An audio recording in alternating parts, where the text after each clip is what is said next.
guys, dyan natin malalaman kung sino talaga yung legit na supporters sa fake na supporters. Okay lang. Dyan po natin nakikita kung gaano talaga kayo kasolid. Kung nanonood lang kayo dito para sa ano lang po, para sa love team namin ni Beyonce, umalis na lang po kayo kasi hindi po natin kailangan yan. Paano pala kung mag-stop ng love team? Wala na po ba kayo dito sa ating channel? Hindi ko po kailangan ng mga ganyang fake na ng supporter. Nandito po tayo para sa mga tinutulong natin, hindi po para sa ano lang, sa love team lang. Guys, wala akong i-tolerate naman ano dito ha, sobra na ginagawa kasi ng iba, sobra na.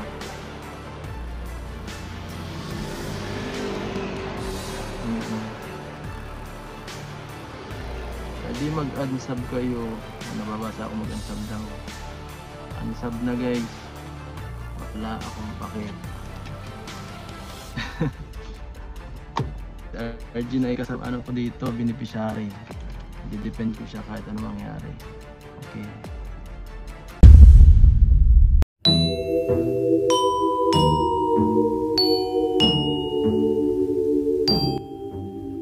Kamusta mga kalingap, mga ka-Adonis? Well, for the past days ay medyo na-busy po tayo. Pero kahit paano ay nakakasilip-silip tayo sa mga pangyayari.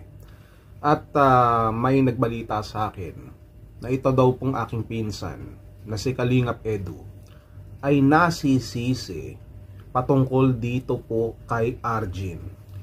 Dahil po doon sa mga taga-suporta ng EDSI na talaga namang nagmamahal, no, na ibinibigay nila yung kanilang tunay na suporta na panahon at oras dito sa tambalan na kanilang minamahal.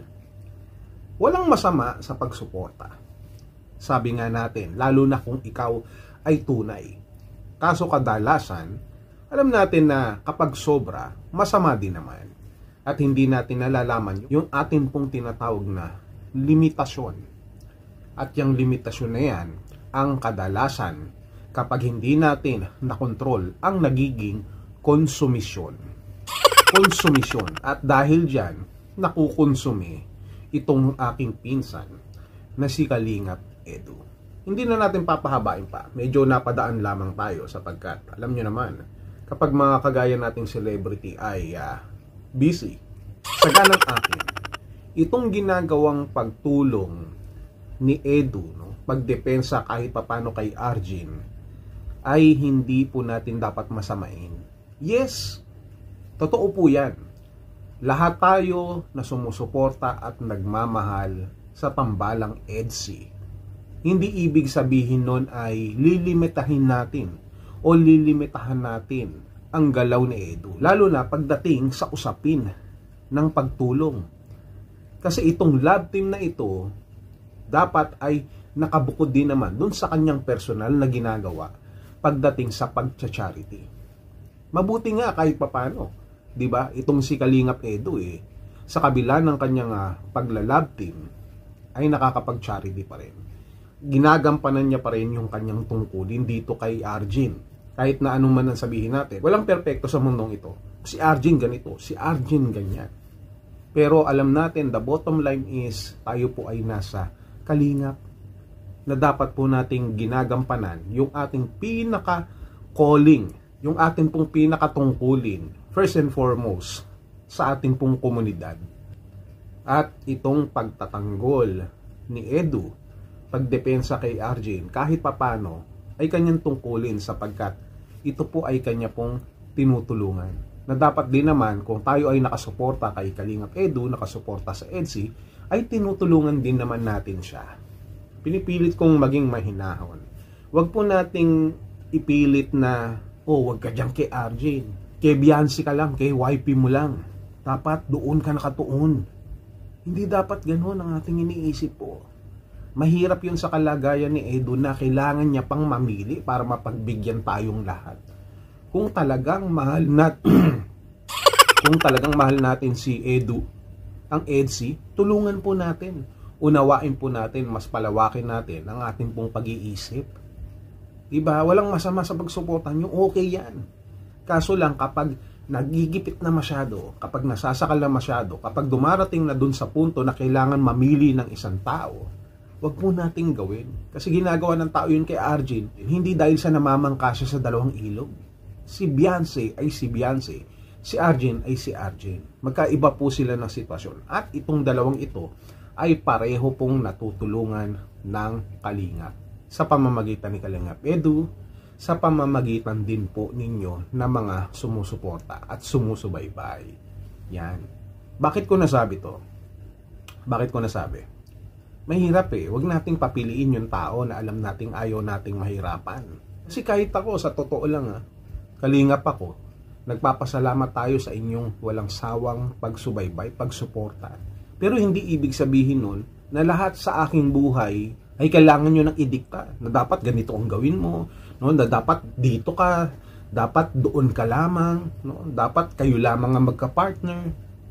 Hindi dapat pong ganun. Na-appreciate natin kung ano man ang inyong pagtanggap sa amin, pero yung mga personal, yung minsan mga choices, no, natin sa buhay, hindi na natin dapat pang panghimasukan. Lalo na pagdating sa usapin ng personal. Usapin ng mas makakabuti. At itong ginagawa ni Kalingap Edu kay Arjen ay yung inaakala niya na makakabuti para sa kanyang beneficiary, para sa kanyang tinutulungan. Diba? Nangyari na sa akin kasi yan mahirap diba? Alam naman natin, marami tayong taga-suporta. No? Yung iba dyan, sinasabi na, Direk, kailan ka ba pupunta ng daet? Kailan ka ba babalik ng Pilipinas? Bakit hindi ikaw na lang ang i-partner kay Carla? Diba? Huwag na lang si Jomar. No? Hindi naman kagandahang lalaki si Jomar. Yung mga ganun ba? Ako naman, syempre, yung tao, hello, syempre. Alam ko naman na lamang ako kay Jomar. Pero, hindi porket hindi nakakatupad sa inyong expectation si Jomar, ako na ipapalit nyo. Yes, I can do more and more. No, sigurado naman na kapag nagkaharap kami ni Carla, alam nyo na ang mangyayari. Diba? Ganon din naman kay Joy Diwata. Nakakarinig din ako na hindi dapat Dan Joy, dapat daw Direct Joy. Ganon. Kawawa naman si Dan. Ipipilit nyo yung mga bagay na hindi pwede.